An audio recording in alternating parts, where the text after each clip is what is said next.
What did I expect from Snakes Poker? It was really what did I expect from coming down onto the reservation in general. My first perception was that it was going to be some dive, and it's not for me. I finally tried it out one time and walked in, and I really didn't know what to expect.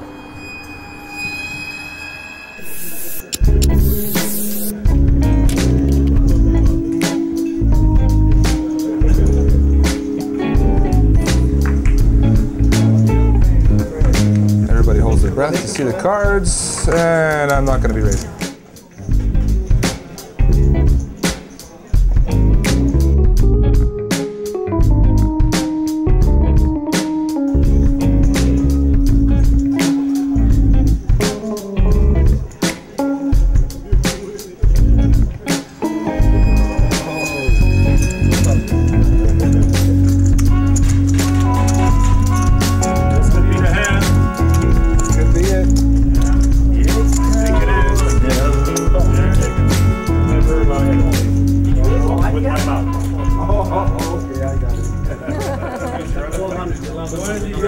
So much.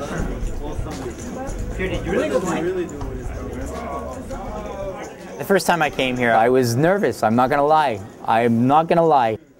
What happened was my buddy called me, who had come here before, and I said to him, "You're gonna pick me up," because I didn't want to bring my car, "and you're gonna drive, and I'm gonna leave with you, and that will be that." There's a lot of talk. You know, we've always heard a lot of talk about Mohawks, and we can relate Mohawks, or we can equate a Mohawk to a very brutal savage. And you have these images embedded in your mind very early on. Me, first time I came to this place, I was really scared of getting out here. Yeah. Man, it's a freaking Mohawk place, man. You never played here before.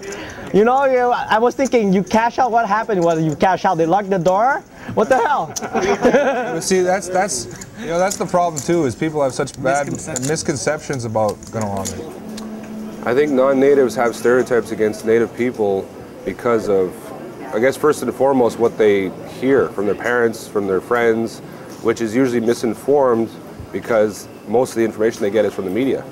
I heard a lot during the time of the Oka crisis, when, you know, the famous lasagna picture on the front page of the Gazette. So it ends up that you have non-native people who think, you know, that all natives are drunks, all natives are, you know, bums, all natives are on welfare. They believe that they might get in trouble over here, they're gonna get beat up, or, you know, like there's a lot of really crazy ideas that people have out there. We know that's the perception, and on a lot of people, they don't handle it well.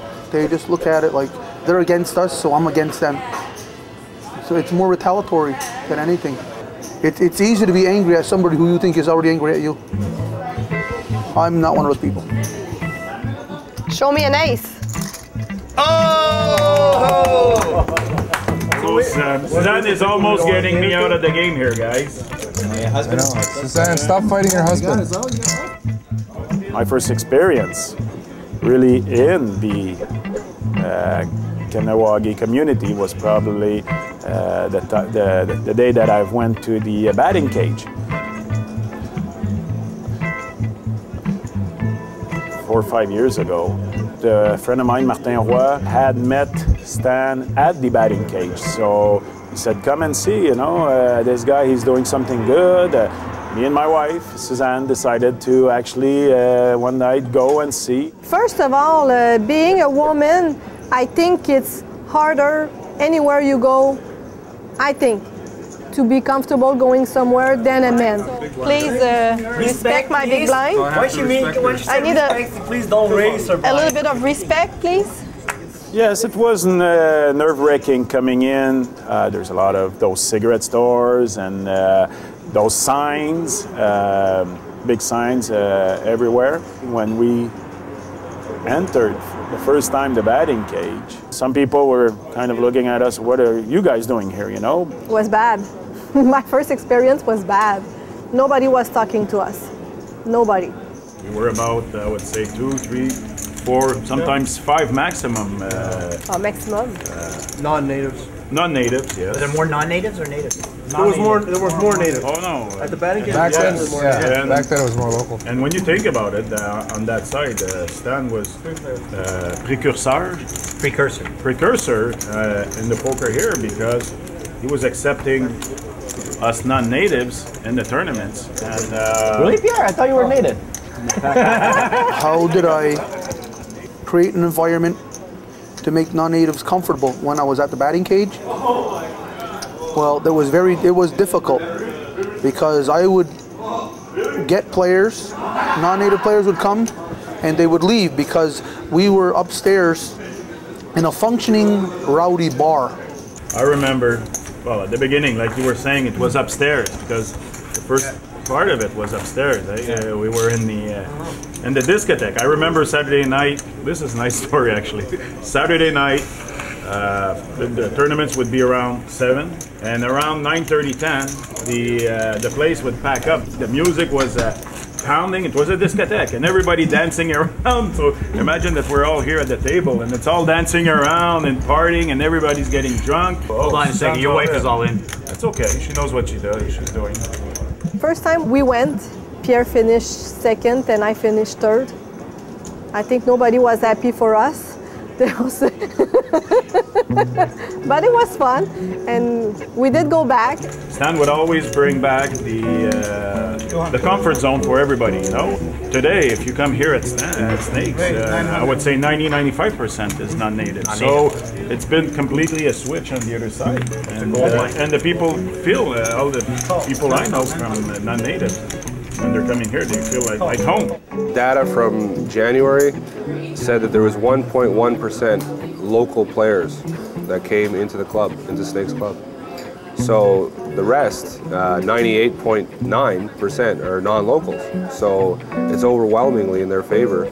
And there's more and more. I think Snakes has a list of over 3,000 names of people that are members here.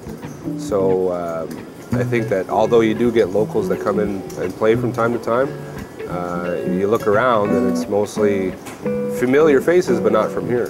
We've been open a year now, and I'll say at the beginning, it was a little more strained than it is now.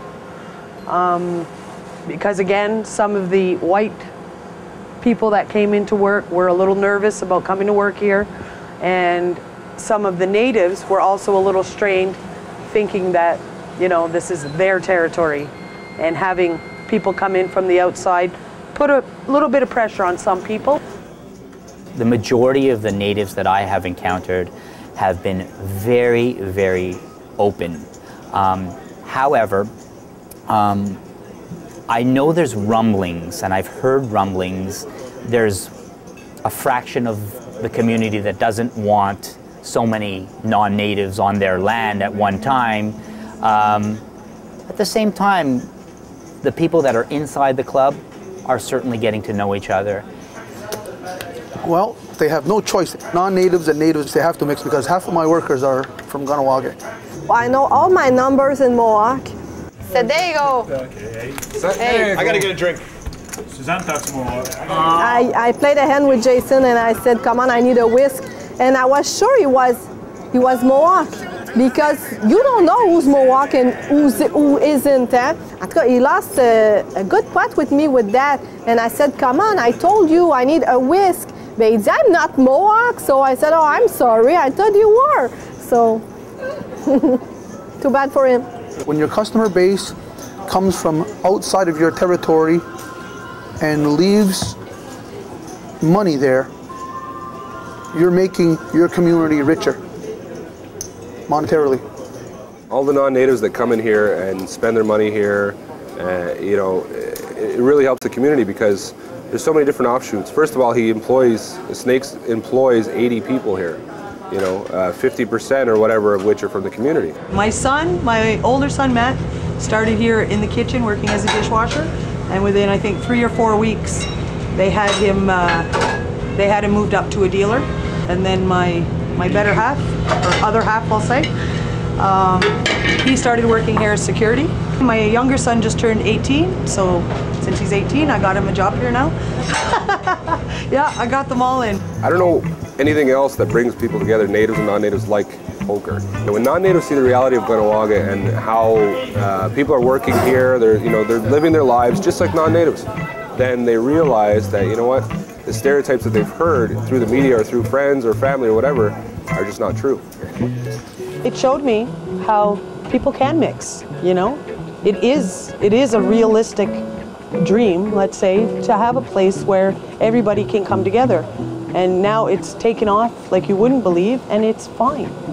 You know, there's no animosity between the two cultures, or 3 cultures, 4 cultures. Okay, time to go. You guys gotta leave the kitchen. We're busy. Security!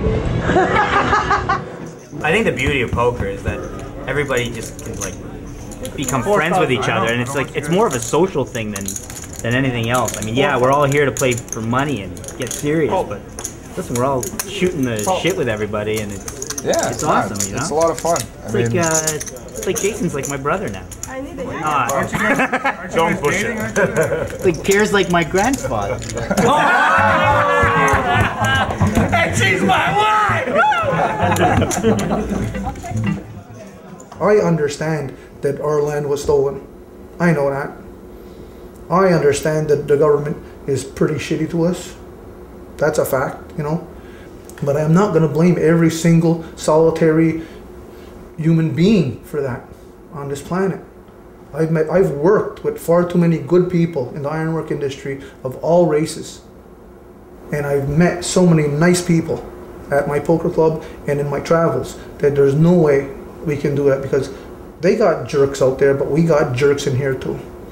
And it just all it says is that there's jerks everywhere. And my rule is that I don't have room for jerks, period. And that's the way I look at it. A good person is a good person, and a bad person is a bad person. And that's the way I look at them. How you doing? Hi. How are you? How are you? Good. How you doing, guys? Good. I'm Stan. I'm the owner. Everybody's, hi, how are you? How are you? How you doing? How you doing? I'm all in. See ya. You know what? It's hard to, if you got aces, then you got me beat. Do you have aces? I don't have aces. Well, then I call you. But I got the next best thing! Yeah.